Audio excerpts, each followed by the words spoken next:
وزیر اعظم پاکستان عمران احمد خان نیازی صاحب امر بالمعروف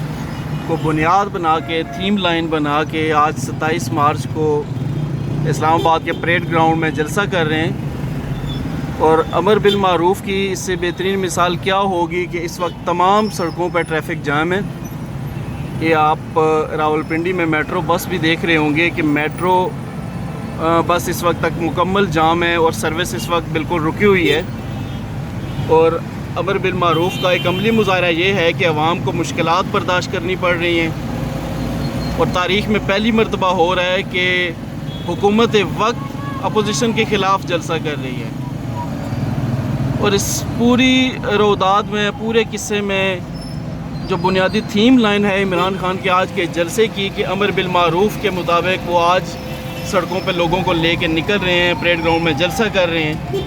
اور امر بالمعروف یقینی طور پہ آج تک کسی تشریح میں یہ نہیں سنا کہ امر بالمعروف کا مطلب یہ ہو کہ لوگوں کے لیے پرابلمز کریٹ کی جائیں، لوگوں کے لیے مسائل پیدا کیے جائیں۔ لیکن اس حکومت میں، تبدیلی سرکار میں ہم دیکھ رہے ہیں کہ امر بالمعروف کے اندر عوام کے لیے مشکلات پیدا کی جا رہی ہیں، اور عملی طور پہ ان مشکلات کا آپ جائزہ لے لیجئے کہ کس طرح یہ مشکلات لوگوں کے لیے پیدا کی جا رہی ہیں، اور مشکلات پیدا کر کے لوگوں کے لیے خوشی محسوس کی جا رہی ہے کہ یہ تبدیلی مارچ کے لوگ یہ 27 مارچ کے جلسے میں شرکت کے لیے پریڈ گراؤنڈ کی طرف یہ جتھے کے جتھے رواں دواں ہیں، اور ان کو اس بات سے کوئی غرض نہیں کہ عوام کو کچھ مشکلات درپیش آ رہی ہیں یا نہیں۔